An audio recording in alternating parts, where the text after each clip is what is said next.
누가복음 9장 18절서부터 22절 말씀까지 받들어 봉독해 드립니다.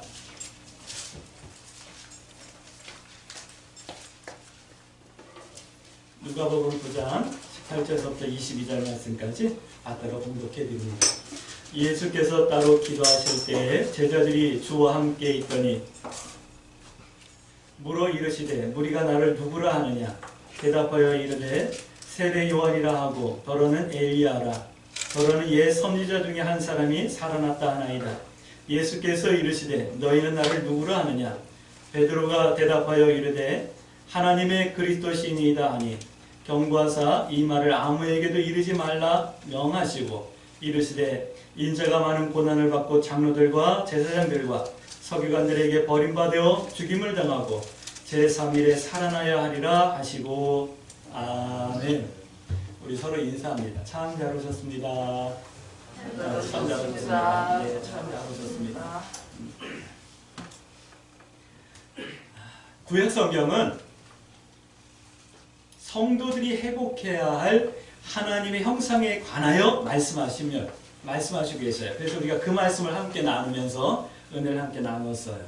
이 신약 성경은 하나님의 형상을 회복해야 되는데 무엇으로 회복해야 될 것인가? 무엇으로 하나님의 형상을 회복해야 할까? 이 말씀을 함께 나눌 거예요. 이 말씀 가운데서 우리가 기도 제목 삼고 또 하나님의 형상을 회복해 나갈 수 있게 되길 주님의 이름으로 축복합니다.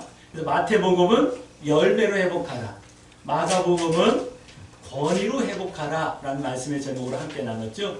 오늘 누가복음은 뭔가를 알므로 회복하라 라고 하는 이 주제의 말씀으로 함께 은혜를 나눌 거예요. 누가복음은 이렇게 시작합니다. 1장 4절 말씀 보니까 더 확실하게 알기를 위하여 기록한다 라고 말씀하고 있어요. 1장 4절 말씀. 더 확실하게 뭔가를 알기 위해서 알았으면 좋겠어서 이 말씀을 기록합니다 라고 말씀하고 있거든요. 이 말씀이 이렇게 들려야지만 돼요. 너희가 더 확실하게 알아야 될 것이 있다 라고 하는 이 말씀으로 이렇게 말씀이 들려지셔야지만 돼요. 오늘 우리 광주 세순교 성도들이 뭔가를 좀 확실하게 알아갈 수 있게 되길 주의 이름으로 축복합니다. 질문하셔야 합니다. 무엇을 더 확실하게 알아야 하는데요? 도대체 무엇을 더 확실하게 알아야 한다는 말씀일까요? 이만큼 신앙생활하면 되는 거죠. 그렇죠? 아니 이만큼 지금 뭐 수십 년 신앙생활 하시는 분도 있고 또 한평생 60년이 넘도록 사시면서 신앙생활 하시는 분도 계시는데 이만큼 하면 되는 거지 뭘 더 알아야 된다는 거예요 도대체. 우리가 모르는 게 뭐가 있어요. 근데 오늘 누가복음은 우리에게 뭔가를 알라 라고 말씀하고 있어요. 이 알다 라고 하는 이 말씀은 지식으로 하는 것을 말하는 것이 아니에요. 신앙생활은 교회 와서 성경 공부한다 가지고 되는 것이 아니에요. 경험으로, 체험으로 하는 것, 또는 맛보아 아는 것, 교감함으로 아는 것, 이런 것들을 아는 것, 안다라고 말씀하고 있는 거예요. 그러니까 머리가 조금 나빠도 좋은 신앙인 될 수 있어요. 머리가 조금 나빠도 구원받고 하나님의 기쁨이 될 수 있어요. 세상에서 우리가 많은 공부를 하지 못했어도 우리는 좋은 신앙인 될 수 있고 고명한 신앙의 인격을 가질 수 있어요. 그래서 세상의 빛이 되고 세상의 소금이 될 수 있어요. 할렐루야. 이걸 믿으시길 주의 이름으로 축복합니다. 오늘 누가복음을 기록한 누가는 의사라고 역사신학자들이 그렇게 말씀하고 있어요. 의사라고 하는 이 직업은 2000년 전이나 지금이나 사실은 최첨단 과학을 배워나가고 있고 과학 속에서 살아가고 있는 사람들이 의사들이에요. 우리 눈으로 볼 수 없는 것들을 보고 우리가 생각할 수 없는 것들을 추측하고 예측하면서 과학적인 근거와 데이터를 가지고 사람들을 치유하고 회복시켜 나가는 그런 직업을 가진 사람들이에요. 그런데 이런 첨단 과학자인 누가가 오늘 누가복음을 통해서 이런 것들을 말씀하고 있어요. 상식과 과학을 뛰어넘는 이야기를 말씀하며 복음을 증거하고 있는 거예요. 그래서 뭐라고 말씀하냐면 하나님의 말씀에는 순종해야 된다. 이걸 말씀하고 있어요. 그리고 과학으로 증명할 수 없는 이적과 기적들을 증거하고 있어요. 누가요? 누가가요. 나이 많은 선지자 사가랴, 그리고 그의 아내 엘리사벳, 이들이 임신을 해요. 그래서 세례 요한을 출생하게 돼요. 뭐 그럴 수 있다고 해요. 나이 많은 사람도 출산할 수 있죠. 뭐. 요즘 뉴스를 틀면 두 가지 뉴스가 아주 핵심적으로 나오고 있어요. 하나는 LH고 또 하나는 그 할머니 딸인지 딸의 딸인지에 대한 그 뉴스가 매 뉴스에 장식을 하고 있어요. 할머니, 나이 많은 할머니는 아니더라고요. 40대 후반에 엄마 할머니가 어떻게든지 딸을 낳고 그의 딸이 또 딸을 낳았어요. 근데 그 아이들 중에 애기 하나가 없어지고 엄마가 난 딸을 딸이 키우다가 그 딸이 3살인데 죽게 되어졌어요. 그래가지고 막 지금 발칵 뒤집힌 그런 사건이 있었죠. 그럴 수 있어요. 나이 많아도 이렇게 노산으로 임신을 하고 출산할 수 있어요. 그렇다고 하더라도 우연이라고 말할 수 있다 할지라도 의사가 증거하기에는 조금 뭔가 좀 그렇지 않나 하는 생각이 들죠. 근데 더 나가서 이런 걸 증거하고 있어요. 남자를 알지 못하는 처녀가 임신을 했다. 그래서 출산을 했는데 그 아이가 메시아요 그리스도다 라고 하는 이 황당한, 믿음이 아니면 절대 이해할 수 없는 이런 내용을 오늘 과학자인 누가 의사가 증거하고 있는 거예요. 하나님의 형상은 과학으로 회복되는 것이 아님을 말씀하고 있는 거예요. 세상의 상식으로 하나님의 형상이 회복될 수 없는 거예요. 세상의 상식은 성공하고 부자 되고 사업 잘 되고 좋은 대학 가고 뭐 성공, 회복, 뭐 축복 이런 것들이 아마 세상의 상식일 거예요. 하지만 하나님의 형상은 오늘 성경은 이렇게 말씀하고 있어요. 오직 더 확실하게 알아야 하는 알므로 회복될 수 있다, 회복된다 이 말씀을 하고 있는 거예요. 오늘 우리 광주 새순교 성도 여러분들이 뭔가 확실하게 알아야 될 신앙의 알을 알아가는 그런 성도들이 되어줄 수 있게 되길 주의 이름으로 축복합니다. 옛날에는 덮어놓고 믿었어요. 목사님이 믿어요. 그러면 그냥 무조건 아멘했어요. 덮어놓고 아멘했어요. 그러나 그 신앙이 우리를 바른 신앙으로 인도하지 못했잖아요. 오늘 우리 광주 새순교 성도 여러분들이 오늘 더 확실하게 알아야 될 이 알에 대하여 기도의 제목 삼을 수 있게 되길 주의 이름으로 축복합니다. 뭔가를 아는 사람의 신앙의 내용과 삶의 내용이 무엇일까?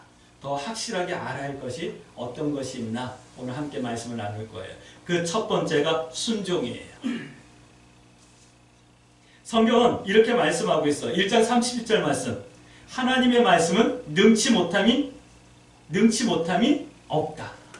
한번 따라해 볼까요? 하나님의 말씀은 능치 못함이 없다. 네, 성도는 이 말씀을 더 확실하게 알아야 하는 말씀이에요. 이 말씀을 더 확실하게 알 수 있게 되길 주의 이름으로 축복합니다. 이 말씀을 안다는 것은 이런 거예요. 순종했더니 하나님께서 이렇게 하셨습니다 라고 하는 것을 증거하는 거겠죠. 성도의 삶과 생활 속에서 하나님의 말씀에 순종하는 것, 이렇게 하는 것이 믿음이고 하나님의 형상을 회복하는 거예요. 야고보 사도는 순종이 믿음이다라고 말씀하셨어요. 또 사무에서는 순종이 제사보다 낫다라고 말씀하고 있어요. 이 믿음이 있어야 1장 45절 말씀 보니까 복된 삶을 살 수 있다, 복이 된다 라고 말씀하고 있는 거예요. 우리 광주 새순교 성도들은 순종이라는 것이 무엇인지 더 깊게 확실하게 알아갈 수 있게 되길 주의 이름으로 축복합니다.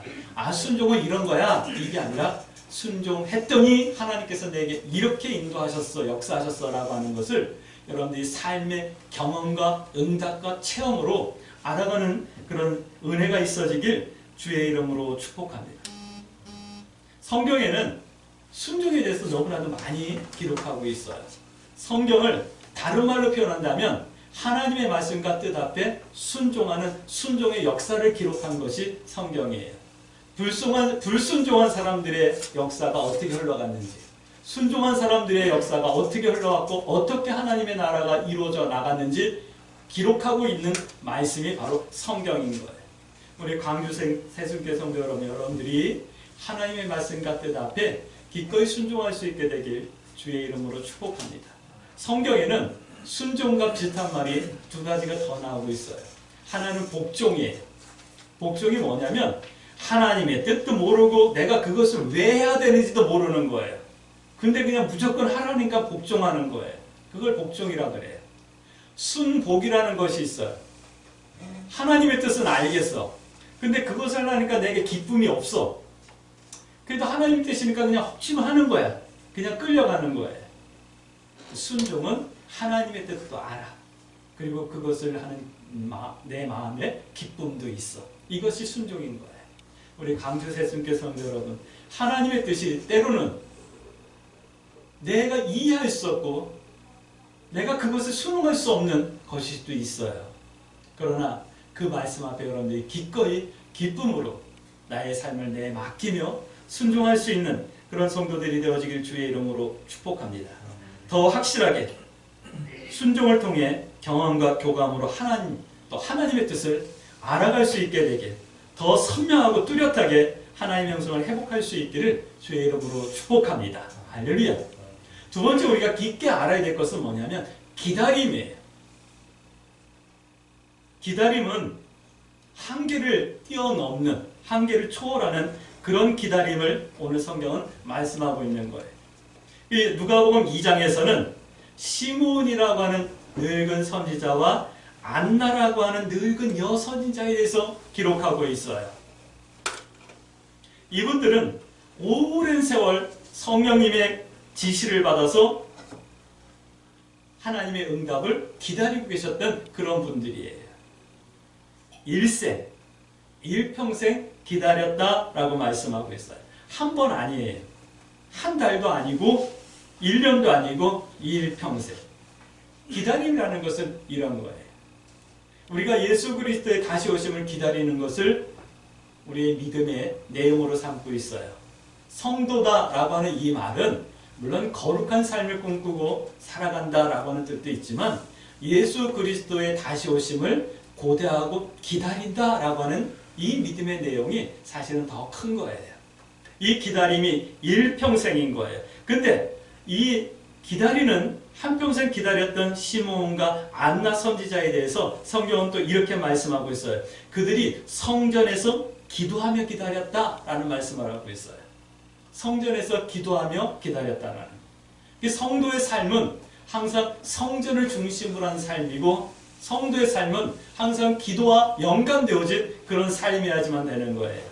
그래서 우리가 주문처럼 외우죠. 삶은 하나님 중심, 시간은 주일 중심. 주문처럼 외우는 거예요.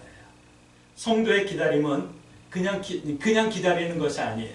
자리에 앉아서 기다리는 것이 아니에요. 우리 젊은 청년들이 나 이제 취업을 해서 직장을 다닐 거야. 그래서 취업을 기다리고 있어. 넉넉히 그냥 기다리는 것이 아니에요. 내가 좋은 직장을 가기 위해서 내가 무엇을 준비할 건가 준비하고 알아보고 공부하고 나를 채워나가는 과정이 기다림인 거예요. 변화된 삶을 위해 끊임없이 기도하며 행하는 것, 이것을 기다림이다 라고 말하는 거예요. 성도의 기다림은 가만히 기다리는 것이 아니라 나의 내용, 나의 사정을 살피고 점검하고 끊임없이 변화시켜 나가는 것. 그리고 그것을 위해서 기도하는 것. 하나님의 뜻에 나를 기꺼이 순종하며 내 맡기는 것. 때로는 실패하고 넘어지고 좌절할 수밖에 없지만 그럼에도 불구하고 다시 일어나서 도전하며 기도하는 것. 이것을 기다림이다 라고 말씀하는 거예요. 근데 무엇을 기도하고 행하기 위해서 우리가 도전해야 하고 또 기도하고 해야 될까요? 오늘 3장 8절은 분명하게 말씀하고 있어요. 회개에 합당한 열매를 맺기 위하여 믿음을 선택하고 때로는 실패해도 다시 기도하며 선택하고 행하는 것, 이것이 기다림이다 라고 말씀하고 있는 거예요. 오늘 우리 광주 세순교 성도 여러분들이 이 기다림의 열매를 여러분들이 맺을 수 있게 되길 주의 이름으로 축복합니다. 이런 신앙의 기다림에는 반드시 믿음의 결론이 있어요. 그것이 결과라고 할까요? 결론이라고 할까요? 반드시 있어요. 그것이 뭐냐면 2장 30절 32절 말씀 보니까 이렇게 한평생 성전에서 기도하며 기다렸더니 이렇게 고백합니다. 시몬이 하나님께서 드디어 내게 응답과 이제 자유함을 주셨습니다 라고 고백하고 있어요. 이렇게 기다리는 성도에게는 하나님께서 반드시 응답하시고 자유함을 주신다. 할렐루야. 두 번째로 이런 말씀을 하고 있어요. 2장 38절 말씀 보니까 하나님께서 내 기다림에 응답해 주심으로 확실한 복음의 증거가 일어나게 하셨습니다 라고 안나 여선자를 통해서 고백하게 하고 있어요.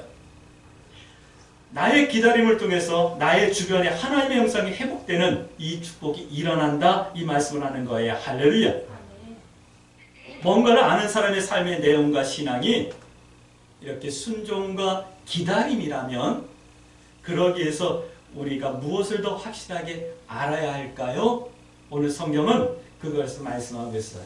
세 번째예요. 예수 그리스도는 하나님의 아들이라는 이 사실을 여러분이 더 깊게 확실하게 알아갈 수 있게 되길 주의 이름으로 축복합니다. 예수 그리스도는 하나님의 아들이에요. 할렐루야. 예수님이 하나님의 아들이라는 것을 더 확실하게 알아가는 것, 이것이 바로 신앙이고 하나님의 형상을 회복하는 거예요. 예수 그리스도께서 하나님의 아들이심을 여러분들이 알아가시길 주의 이름으로 축복합니다. 그분이 나의 구세주예요. 그분이 나의 예수님이에요. 나는 그분의 구원과 그분의 사랑과 그분의 인도를 받고 있는 거예요. 할렐루야. 다시 오셔서 나를 천국으로 인도하실 나의 구원자이셔요. 할렐루야. 이 사실을 여러분들이 기쁘게 믿을 수 있게 되길 주의 이름으로 축복합니다. 그래서 예수님의 가르침이 다르다라는 것을 더 확실하게 알고 증거하는 성도의 삶을 살 수 있게 되길 주의 이름으로 축복합니다. 우리가 나가가지고 예수님의 가르침은 뭔가 달라 라고 말하면 세상 사람들이 그럴 거예요. 뭐가 다른데? 분명히 이렇게 물어볼 거예요. 그런 질문들 여러분들 다 받아보셨죠? 예수 그리스도의 증거가 뭐가 다른데? 라고 하는 이 질문을 세상 사람들이 하면 여러분들이 두 가지로 대답할 수 있어야지만 돼요.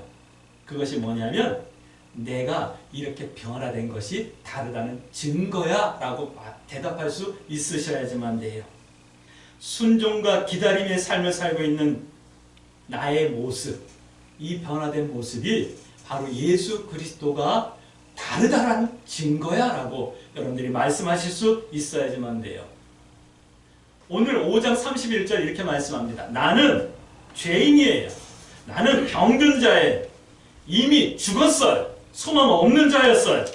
땅의 것만을 위하여 살던 그런 사람이었어요. 그런데 예수님 때문에 이제는 죄된 생각마저도 내 속에서 없어지기를 기도하며 나를 점검해 나가고 나를 근신하는 믿음의 삶을 살고 있는 거예요. 이젠 소망을 품고 살아가고 있어요. 죽은 자가 아니라 땅의 것만을 생각하는 그런 사람이 아니라 이제 하늘의 것을 생각하며 살고 있고 나만 생각하는 것이 아니라 이제 우리를 생각하며 살아가고 있는 이런 변화된 삶을 살고 있어. 이것이 예수 그리스도가 다르다는 증거야라고 여러분들 말씀하실 수 있어야지만 돼요. 근데 축복합니다.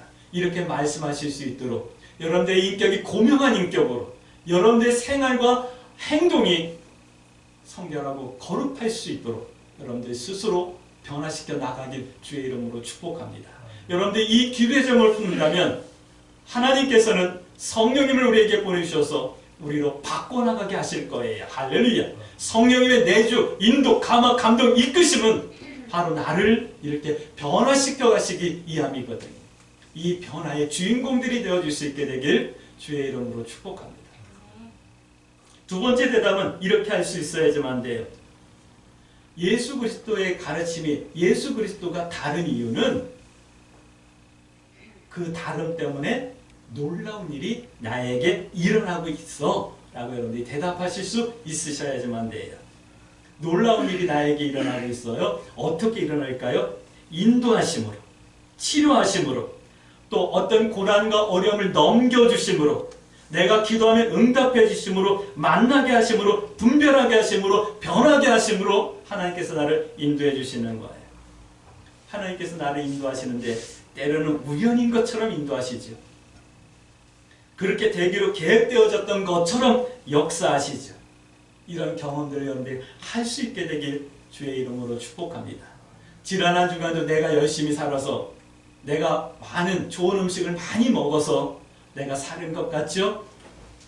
지난 한 주간도 하나님이 나를 인도하지 않으셨으면 나는 운전할 수 없었어요. 이것을 여러분들이 고백할 수 있게 되길 주의 이름으로 축복합니다. 내게 있는 모든 것들이 다 하나님의 것임을 여러분들이 믿음으로 고백해 낼 수 있게 되길 주의 이름으로 축복합니다. 하나님께서는 나의 육체도 치료하시지만 나의 속 사람을 치료하시고 계시잖아요.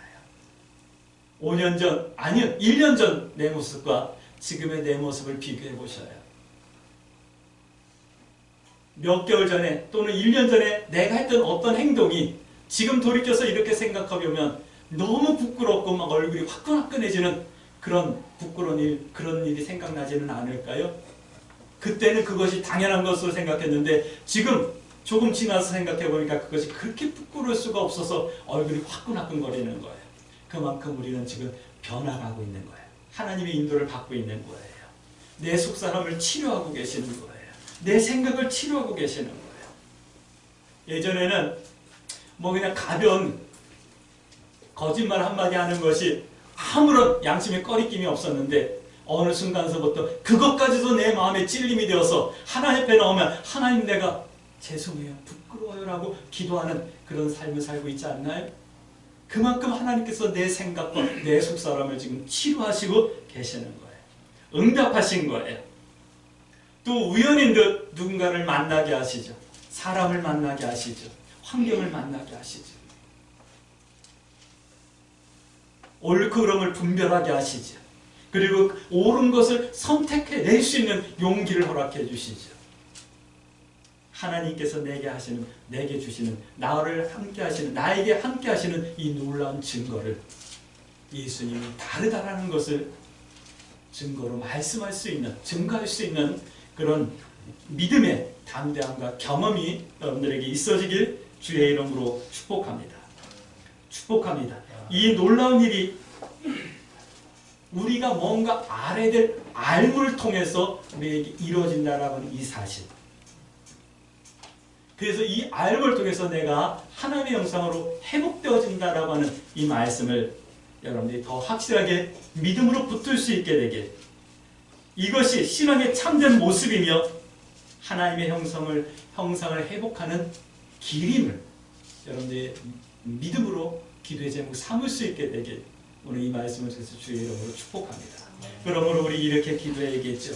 하나님, 내가 순종의 깊이를 더 알아가게 하여 주시고 순종의 결과가 얼마나 내게 복됨인가를 알아갈 수 있도록 순종을 알아가게 하여 주시고 기다림의 응답을 누릴 수 있는 은혜를 베풀어 주세요. 그러기 위해서 내가 이 한 주간도 예수 그리스도의 가르침을 따라 믿음을 선택하며 하나님 편에 서기를 두려워하지 아니하며 하나님 뜻 행하기를 부끄러워하지 않는 믿음의 삶을 살길 원합니다. 이렇게 기도하시며 믿음의 선택을 두려워하지 마시고 하나님 뜻 행하고 하나님 편 서기를 부끄러워하지 아니하는 승리하는 한 주간으로 하나님 앞에서 세워져 가기를 이 말씀에서 주님의 이름으로 축복합니다. 아멘.